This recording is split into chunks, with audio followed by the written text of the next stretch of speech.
ಹೇ ಸೀತಾರಾಮ್ ಪ್ರಿಯ ವೀಕ್ಷಕರೇ ನಮಸ್ಕಾರ. ನಾನು ಗೋಕಾಕ್ ಪರಿಸರದ ಜಾನಪದ ರಂಗಭೂಮಿ ಕಲಾವಿದ ಈಶ್ವರಚಂದ್ರ ಬೆಟಗೇರಿ. ನಾನು ಸಂಪಾದನೆ ಮಾಡಿರುವಂಥ ಈ ಶ್ರೀ ಕೃಷ್ಣ ಪಾರಿಜಾತ ರಂಗಪ್ರಯೋಗವನ್ನು ವಾಚನ ಮಾಡ್ತಾ ಬಂದಿದ್ದೇನೆ. ತಾವೆಲ್ಲ ಪ್ರೀತಿಯಿಂದ ಆಲಿಸ್ತಾ ಇದ್ದಾರೆ, ತಮಗೆ ಧನ್ಯವಾದ ಅರ್ಪಣೆ ಮಾಡುತ್ತಾ, ಕೃಷ್ಣಾವತಾರ ಸಮಾಪ್ತಿಯಾದ ನಂತರ ಪಾಂಡವರೆಲ್ಲರೂ ಕೂಡ ಹಿಮವತ್ ಪರ್ವತದತ್ತ ಹೋಗುವಾಗ ಮೊದಲು ದ್ರೌಪದಿ ಸಾಯ್ತಾಳೆ, ಆಮೇಲೆ ನಕುಲ ಸಹದೇವರು ಸಾಯ್ತಾರೆ, ಆಮೇಲೆ ಅರ್ಜುನ ಪ್ರಾಣ ಬಿಡ್ತಾನೆ. ಕೊನೆಗೆ ಇವನ್ನೆಲ್ಲ ನೋಡ್ತಾ ಭೀಮ ಪ್ರಶ್ನೆಗಳನ್ನು ಕೇಳ್ತಾ ಇದ್ದಾರೆ. ಇಂಥವರೆಲ್ಲರಿಗೂ ಸಾವು ಬಂತು ಹೆಂಗ್ರಿ ಅಂತ ಕೇಳಿದಾಕಣ, ಇಲ್ಲ, ಹುಟ್ಟಿದವರು ಯಾರೇ ಆಗಲಿ ಇವತ್ತೆಲ್ಲ ನಾಳೆ ಶರೀರವನ್ನು ಬಿಡಲೇಬೇಕು, ಅದರಂತೆ ಅವರವರ ಯೋಗ ಬಂದಾಗ ಅವರು ಬಿಟ್ಟಿದ್ದಾರೆ ಅಂತ ಹೇಳಿದಾಗ ಭೀಮನಿಗೆ ಸಂತೈಸುತ್ತ ಧರ್ಮರಾಜ ಆತನ, ಕೃಷ್ಣ ಪರಮಾತ್ಮ ನಮಗೆಲ್ಲ ಆಶ್ರಯದಾತ, ಇನ್ನು ಅವನೇ ಇಲ್ಲ ಅಂತಂದ ಮೇಲೆ ನಮ್ಮದೇನದ ಇಲ್ಲಿ, ನಾವಾದರೂ ಹೋಗಲೇಬೇಕು ತಮ್ಮ, ಅದಕ್ಕಾಗಿ ನಾವು ಮುಂದಕ್ಕೆ ಹೋಗೋಣ ಅಂದಾಕ್ಷಣ ಅಲ್ಲಿ ನೋಡೋಣ ಧೃತರಾಷ್ಟ್ರ ಗಾಂಧಾರಿ ವಿದುರರು ಸಹ ಕಾಡಿನ ಬೆಂಕಿಗೆ ಆಹುತಿಯಾದರು, ಅವರು ಪ್ರಾಣಾರ್ಪಣೆ ಆಯ್ತಲ್ಲ.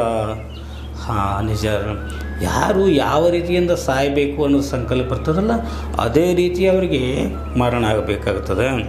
ನೋಡು, ಧೃತರಾಷ್ಟ್ರ ಗಾಂಧಾರಿ ವಿದುರರು ಮೊದಲಿಂದಲೂ ಕಷ್ಟದೊಳಗೆ ಬಂದವರು, ಆದರೂ ಕೂಡ ಈ ಧರ್ಮ ಕರ್ಮ ಸಂಕೋಲನೆಯೊಳಗೆ ಅವರು ವಿಲಿ ಬದ್ದಾಡ್ತಾ ಇದ್ದರು.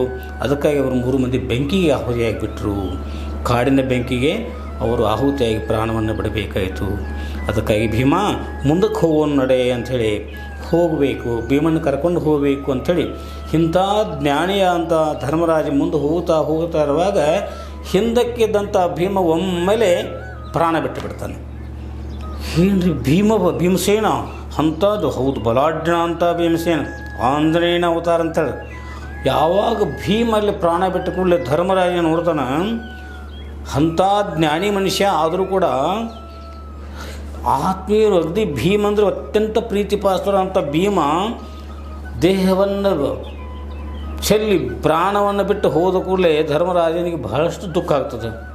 ಸ್ವಾಮಿ, ಜ್ಞಾನಿಯಾದವರು ಮಹಾತ್ಮನಾದವರು ಕೂಡ ಆತ್ಮೀಯರು ಅಗಲಿದಾಗ ದುಃಖ ಮಾಡೋದು ಸಹಜನ್ರಿ, ಖರೆ ಅದ್ಭುತಿ. ಯಾರಿಗೇ ಆಗಲಿ ತಮ್ಮ ಆಪ್ತರು ತಿಳ್ಕೊಂಡಾಗ ದುಃಖ ಆಗ್ತದೆ. ಆತ್ಮೀಯರು ಅಗಲಿದಾಗ ಎಂಥ ಮಹಾತ್ಮನಿಗಾದರೂ ಯಾಕೆ ದುಃಖ ಆಗ್ತದೆ ಅಂತಂದ್ರೆ ಅಂತಃಕರಣ ಕೃಪಾ ಅನ್ನೋದಿರ್ತದೆ. ಅಂದ್ರೆ ನನ್ನವರು, ನನ್ನನ್ನು ಸಲುಹಿದವರು, ನನ್ನ ಕೂಡ ಇದ್ದವರು ಹೋದರಲ್ಲ ಅಂಥೇಳಿ ಮನಸ್ಸು ಅಂತಃಕರಣ ಹೊಯ್ದಾಡ್ತೈತಿ, ಅಂತರಾತ್ಮ ಮಿಡಿತೈತಿ, ದಿಕ್ಕ ತೋರಿಸ್ದಂಗೆ ಆಗ್ತೈತಿ. ಇನ್ನು ಹೆಂಗೆ ನಾನು ಬದುಕಲಿ ಅನ್ನುವಂಥ ದಿಗ್ಭ್ರಾಂತನವರಾಗಿ ಹಂಗೆ ಧರ್ಮರಾಜ ಮಹಾಜ್ಞಾನಿ ಧರ್ಮನಿಷ್ಠ ಆಗಿದ್ದರೂ ಕೂಡ ತನ್ನ ಅತ್ಯಂತ ಪ್ರೀತ್ಯಾಸ್ಪದವಾದಂಥ ಭೀಮಸೇನ ಯಾವಾಗ ಪ್ರಾಣ ಬಿಟ್ಟ ಕಣ್ಣೀರು ಸುರಿಸೋಕೆ ಶುರು ಮಾಡ್ತಾನೆ. ಆ ಒಂದು ಮೃತ ಶರೀರವನ್ನು ಅಪ್ಪಿಗೋತಾನೆ. ಅದನ್ನು ಮುದ್ದಿಸಿ, ಭೀಮ ನೀನು ಎಲ್ಲಿ ಹೋದೆ ಅಂಥೇಳಿ ಹೆಂಗೆ ಸಾಮಾನ್ಯರು ಕೇಳ್ತಾರಲ್ಲ, ಎತ್ತು ಹೋದೆ ಅಂಥೇಳಿ, ಆ ರೀತಿ ಕಣ್ಣೀರು ಹಾಕ್ತಾ ಕೊಡ್ತಾನೆ. ಅಷ್ಟೇ ಅಲ್ಲ, ಆ ಏನು ಸತ್ತು ಹೋದಂಥ ಭೀಮನ ಶರೀರವನ್ನು ಹೊತ್ತುಕೊಂಡು ಆತನ ಒಂದು ಪ್ರೀತಿ ಅದನ್ನ ಮೇಲೆ ಹೊತ್ತುಕೊಂಡು ತನ್ನ ಹೆಗಲ ಮೇಲೆ ಹೊತ್ತುಕೊಂಡು ಮುಂದೆ ಹೋಗೋಕೆ ಶುರು ಮಾಡಿಬಿಡ್ತಾನೆ. ನೋಡ್ರಿ, ಎಂಥ ಜ್ಞಾನಿ ಆದರೂ ಕೂಡ ಮೋಹ ಅನ್ನೋದು ಹೆಂಗಿರ್ತೈತೆ ಅಂದ್ರೆ, ಈ ಧರ್ಮರಾಜ ಭೀಮನ ಸತ್ತಂಥ ಶವವನ್ನು ಹೊತ್ಕೊಂಡು ಹೋಗಕ್ಕೆ ಹಚ್ಬಿಡ್ತೈತಿ. ಮುಂದೆ ಏನಾಯ್ತು ಸ್ವಾಮಿ ನೋಡ್ದೂತೆ, ಈ ರೀತಿ ಆಗಬಾರದು ಅಂತೇಳಿ ಮತ್ತು ನಾನು ಅಲ್ಲಿ ಬ್ರಾಹ್ಮಣ ವೇಷದಿಂದ ಬರಬೇಕಾಯ್ತು. ಏನು ಧರ್ಮರಾಜ ಬರ್ತಾ ಇದ್ದ ಅದು ಹಾದಿಯೊಳಗೆ ಧರ್ಮರಾಜನ ಧರ್ಮ ಸಂಕಟವನ್ನು ತೊಡೆದು ಹಾಕೋ ಸಲುವಾಗಿ ಬ್ರಾಹ್ಮಣ ವೇಷದಿಂದ ನಾನು ಏನು ಮಾಡಿನಂದ್ರೆ, ಒಂದು ತೂತು ಬಿದ್ದಂಥ ಒಂದು ಗಡಿಗೆ ತೊಗೊಂಡು ಅದನ್ನು ಬಾವಿಯೊಳಗೆ ಬಿಟ್ಟು ಅದನ್ನು ಮ್ಯಾಲೆ ಜಗ್ಗೋದು ಮತ್ತು ಅದು ತಳಗೆ ಬಿಡೋದು, ಮ್ಯಾಲೆ ಜಗ್ಗೋದು ತಳಗೆ ಬಿಡೋದು ಮಾಡ್ಕೊಂಡು ವ್ಯರ್ಥ ಪ್ರಯತ್ನ ಮಾಡಿದಂಗೆ ಹೋಗು ಬರೋರಿಗೆ ಅನ್ನಿಸ್ತಾ ಇತ್ತು. ಅದೇ ವೇಳೆಗೆ ಧರ್ಮರಾಜ ಬಂದ. ನಾನು ಈ ರೀತಿ ಮಾಡೋದನ್ನು ನೋಡಿ ಏನಂದರೆ ಸ್ವಾಮಿ ಧರ್ಮರಾಜ ತಮಗೆ, ಎಲೈ ವಿಪ್ರೋತ್ತಮ ಬ್ರಾಹ್ಮಣೋತ್ತಮನೇ, ಅಲ್ಲ ಮಾದು ಗಡಿಗೆಗೆ ಮೊದಲ ತೂತುಗಳದಾವೆ, ಆ ತೂತುಗಳಿಂದ ಕುಡಿಯೋಂಥ ಮಡಕೆಯನ್ನು ನೀನು ಕೆಳಗಡೆ ಬಿಡ್ತಾಯಿದ್ದಿ, ಪ್ರಯಾಸದಿಂದ ನೀರು ತುಂಬುತ್ತಿ, ಮತ್ತು ಮ್ಯಾಲಕ್ಕೆ ತಗೊಂಡ್ರೆ ಅವೆಲ್ಲ ಚೆಲ್ಲಾಪಿಲಿ ಆಗಿಬಿಡ್ತಾವೆ, ಮತ್ತು ಇದನ್ನು ಮಾಡ್ತಾಯಿದ್ದಿ, ಇದರಿಂದ ಏನು ನಿನಗೆ ಪ್ರಯೋಜನ, ಇದರಲ್ಲಿ ವ್ಯರ್ಥ ಪ್ರಯತ್ನ ಯಾಕೆ ಮಾಡಾಕತ್ತದಿ ಅಂತ ಪ್ರಶ್ನೆ ಮಾಡಿದಾಗ, ಆಗ ಧರ್ಮರಾಜನ ಈ ಪ್ರಶ್ನೆಗೆ ಉತ್ತರ ಕೊಡಬೇಕಾತಲ್ರಿ ನೀವು.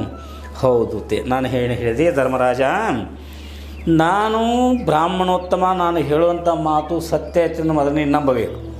ಯಾಕೆ ನೀನು ಸಾಮಾನ್ಯನಲ್ಲ, ನೀನಾದರೂ ಜ್ಞಾನಿ ಪುರುಷದಿ. ಜ್ಞಾನಿ ಪುರುಷದಿ ಹೆಂಗೆ ಈಗ ಗಡಿಗೆ ತೂತುಗಳದಾವು, ಹಂಗೆ ಶರೀರಕ್ಕಾದರೂ 9 ತೂತದಾವು. ಒಳಗಿರ್ತಕ್ಕಂಥ ಪ್ರಾಣ ಅದರ ಒಂದು ಕರ್ಮಾನುಸಾರವಾಗಿ ಎಲ್ಲಿಯವರೆಗೆ ಶರೀರದೊಳಗೆ ಇರಬೇಕು ಅಲ್ಲಿಯವರೆಗೆ ಇರ್ತೈತಿ. ಯಾವಾಗ ಅದು ಋಣಾನ ಬಂದು ಮುಗಿತೈತಿ ಆವಾಗ ಆ ಪ್ರಾಣ ಒಂದು ರಂಧ್ರದ ಮುಖಾಂತರ ಹೊರಗೆ ಹೋಗಿಬಿಡ್ತೈತಿ. ಹಂಗೆ ನಿನ್ನ ದ್ರೌಪದಿ ಸಮೇತವಾಗಿ ನಿನ್ನ ತಮ್ಮಂದಿರೆಲ್ಲರೂ ಒಂದೊಂದು ರೀತಿಯಿಂದ ಪ್ರಾಣವನ್ನು ಬಿಟ್ಟಿದ್ದಾರೆ. ಆವಾಗ ನಿನಗಾದರೂ ಶೋಕ ಆಗಿತ್ತು. ಯಾವಾಗ ಅತ್ಯಂತ ಪ್ರೀತಿಪಾತ್ರ ಅಂತ ಈ ಭೀಮಸೇನ ಪ್ರಾಣವನ್ನು ಬಿಟ್ಟಾಗಲೇ ಅತಿಯಾದ ಜ್ಞಾನಿ ಆದರೂ ಕೂಡ ಅವನ ಮೇಲೆ ಅತಿಯಾದಂಥ ಮೋಹದಿಂದ ಅವನ ಶವವನ್ನು ಹೆಗಲ ಮೇಲೆ ಹೊತ್ಕೊಂಡು ನಡ್ತಿ ಅಂದಕೂಡಲೇ ನಾನು ಈ ಒಡಕ ಗಡಿಯೊಳಗೆ ನೀರು ತುಂಬಿದ್ರೆ ಏನು ತಪ್ಪೈತಿ ನೀನೇ ಹೇಳು ಧರ್ಮರಾಜ ಅಂದಾಕ್ಷಣ ಒಮ್ಮೆಲೆ ಜ್ಞಾನೋದಯ ಆಗಿಬಿಡ್ತದೆ. ಸ್ವಾಮಿ ಯಾರಿಗಾದರೂ ಹಿಂಗೆ ಆಗ್ತದಲ್ರಿ? ಹೌದು ದೂತೆ, ಯಾಕಂದ್ರೆ ಮನುಷ್ಯನಿಗೆ ಬುದ್ಧಿಶೂನ್ಯ ಆಗ್ತದೆ ನಾನು ಮೊದಲೇ ಹೇಳಿದ್ದೇನೆ. ಯಾಕೆ ಧ್ಯಾಯತೋ ವಿಷಯಾನಪುಷ ಸಂಗಸ್ತೆ ಸೂಪಜಾಯತೆ ಸಂಗಾತ್ ಸಂಜಾಯತೆ ಕಾಮಃ ಕಾಮಾತ್ ಕ್ರೋಧೋಭಿ ಜಾಯತೆ ಕ್ರೋಧೋದ್ಭವತಿ ಸಂಮೋಹನ ಸ್ಮೃತಿವಿಭ್ರಮಾತ್ ಬುದ್ಧಿನಾಶಾತ್ ಪ್ರಣಶ್ಯತಿ ಅಂತೇಳಿ ನಾನು ಹೇಳ್ತೇನೆ ಗೀತೆಯೊಳಗೆ. ಅಂದ್ರೇನು ದೂತೆ, ಯಾವುದೇ ಒಂದು ವ್ಯಕ್ತಿಗೆ ಏನನ್ನಾದರೂ ಮಾಡಬೇಕು ಅನ್ನುವಂಥ ಅಪೇಕ್ಷೆ ಆತಂದ್ರೆ ಅವನ ಮನಸ್ಸಿನೊಳಗೆ ಮೊದಲು ಆಕಾರ ಆಗ್ತತಿ. ಆಕಾರ ಮುಂದೆ ಪ್ರಯತ್ನ ಮಾಡಕತ್ತತಿ. ಪ್ರಯತ್ನ ಮಾಡಿದ್ರೆ ಫಲ ಸಿಗಲಿಲ್ಲದ ನಿರಾಶೆ ಆಗ್ತೈತಿ. ನಿರಾಶೆಯಿಂದ ಸಮೋಹನ ಆಗ್ತೈತಿ. ಸಮೋಹನದಿಂದ ಸ್ಮೃತಿಭ್ರಮ ಆಗ್ತತಿ. ಸ್ಮೃತಿಭ್ರಮೆಯಿಂದ ಬುದ್ಧಿನಾಶ ಆಗಿ ನಾ ಏನು ಮಾಡ್ತೇನೆ, ನಾ ಏನು ಮಾಡಬೇಕಾಗಿತ್ತು ಅನ್ನೋದನ್ನು ಮರ್ತ ಬರ್ತೈತಿ. ಅದೇ ರೀತಿ ಧರ್ಮರಾಜನ ಸ್ಥಿತಿ. ಭೀಮನ ಶವವನ್ನು ಹೆಗಲ ಮೇಲೆ ಹೊತ್ಕೊಂಡು ಹೋಗ್ತಾದನು. ಕೃಷ್ಣ ಪರಮಾತ್ಮ ಅಂದರೆ ನಾನೇ ಆ ರೂಪದಿಂದ ಅವನಿಗೆ ಹೇಳಿ ಅವನಿಗೆ ಜ್ಞಾನೋದಯ ಬರೋಂಗೆ ಮಾಡಬೇಕು ಅಂತೇ ಬಂದಿದ್ದೆ. ಧರ್ಮರಾಜ ತಾನು ಮಾಡುತ್ತಿರುವಂಥ ಕಾರ್ಯದ ಕುರಿತು ಪಶ್ಚಾತ್ತಾಪ ಪಟ್ಟಾಗ ವಿಪ್ರೋತ್ತಮ ಅಂಥೇಳಿ ಹೇಳಿದ, ನೀನು ನನ್ನ ಒಳಗನ್ನು ತರಿಸಿದಿ.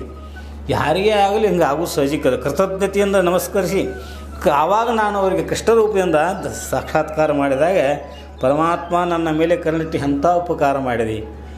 ಪಂಚಭೂತಾತ್ಮಕವಂಥ ಈ ಶರೀರ ನಶ್ವರ ಅಂತೇಳಿ ಗೊತ್ತಿದ್ದರೂ ಕೂಡ ಭೀಮಸೇನನ ಈ ಪಾರ್ಥಿವ ಶರೀರವನ್ನು ಅತಿಯಾದ ಒಂದು ಮೋಹದಿಂದಾಗಿ ಒಂದು ಶರೀರವನ್ನು ಹೊತ್ತುಕೊಂಡು ಮುಂದೆ ಸಾಗಿದ್ದು ನೀನು. ನಂದು ಇಲ್ಲಿ ಸ್ವಲ್ಪ ನನ್ನ ಅಂತಃಕರಣದ ಒಂದು ಈ ದೋಷ, ಇದನ್ನು ನೀನು ನಿವಾರಣೆ ಮಾಡಿದೆ ಪರಮಾತ್ಮ.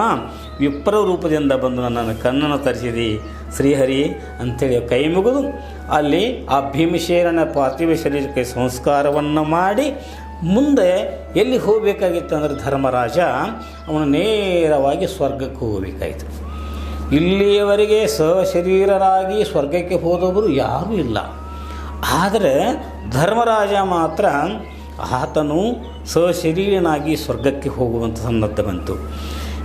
ಧರ್ಮರಾಜದಕ್ಕೆ ಏನಂದರೆ ಕುಲಬಾಂಧವರೆಲ್ಲ ನನ್ನನ್ನು ಅಗಲಿದ್ದಾರೆ ಪರಮಾತ್ಮ ಕೃಷ್ಣ, ಮತ್ತವರು ಎಲ್ಲೆಲ್ಲಿ ಹೋಗಿದ್ದಾರೋ ಏನು, ಅವನ್ನೆಲ್ಲ ಬಿಟ್ಟು ನಾನು ಹೆಂಗೆ ಒಬ್ಬನೇ ಸ್ವರ್ಗಕ್ಕೆ ಹೋಗಲಿ ಅಂಥೇಳಿ ದುಃಖಕ್ರಾಂತನಾಗಿ ಹೇಳ್ತಾ ಇದ್ದಾನೆ.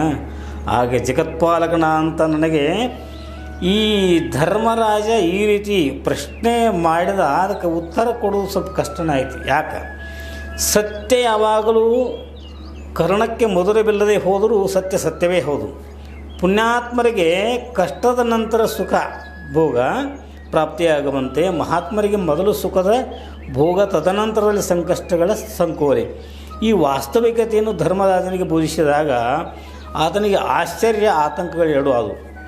ಆಗ ತನ್ನನ್ನು ಆರು ತಮ್ಮಂದ ಸ್ಥಿತಿಯೇನು ಪರಮಾತ್ಮ ಅಂತೇಳಿ ಪ್ರಶ್ನೆ ಮಾಡಿದ.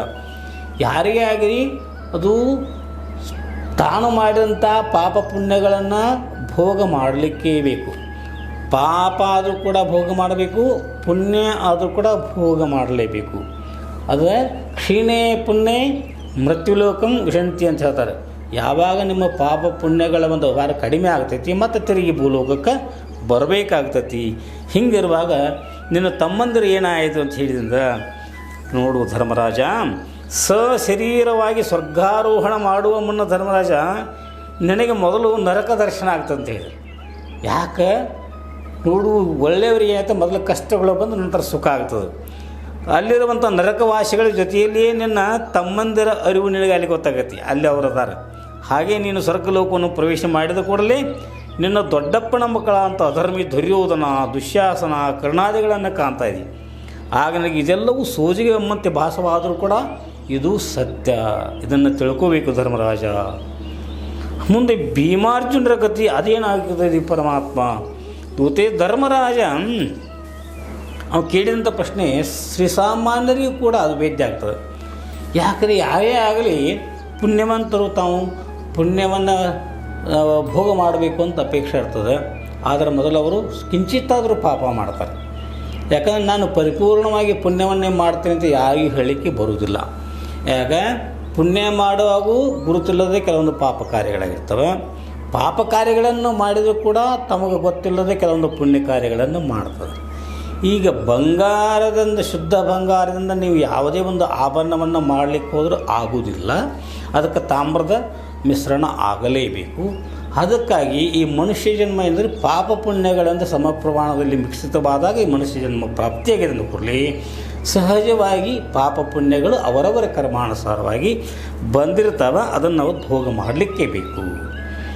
ಧರ್ಮರಾಜಕ್ಕೆ ಅಂತ ಪ್ರಶ್ನೆಯನ್ನು ನೀನು ಕೇಳಿದಿ. ಶಿವನ ಅಪ್ಪಣೆಯಂತ ಧರೆಗಿಳಿದು ಧರೆಯ ಭೋಗವನಿಗೆ ಮರಳಿ ಕೈಲಾಸವನ್ನು ಸೇರುವ ಜೀವಿಗಳಂತೆ ಪ್ರಾರಬ್ಧ ಕರ್ಮ ವಿಧಿವತ್ತಾಗಿ ತೀರಿಸಿದಂಥ ಪಾಂಡವರು ಕೂಡ ತಾವು ಎಲ್ಲಿಂದ ಈಗ ಬಂದಿದ್ದರೋ ಭೂಲೋಕಕ್ಕೆ ಬಂದು ತಮ್ಮ ತಮ್ಮ ಒದಗಿಸಿದಂಥ ಕಾರ್ಯಗಳನ್ನು ಮಾಡಿ ಅದು ಪೂರ್ಣವಾದ ಮೇಲೆ ಅವರಾದರೂ ಕೂಡ ತಮ್ಮ ನಿಜ ಸ್ಥಾನಕ್ಕೆ ಅವರು ಹೋಗಬೇಕಾಯಿತು. ಅವರು ಹೋಗಿದ್ದಾರೆ. ಅದನ್ನು ನಾನು ನಿನಗೆ ಇನ್ನೂ ವಿವರವಾಗಿ ಹೇಳ್ತಾ ಇದ್ದೀನಿ. ನೀನು ಚಿತ್ತಗೊತ್ತುಕೊಳ್ಳಿ. ನಿನಗೆ ಶುಭವಾಗಲಿ.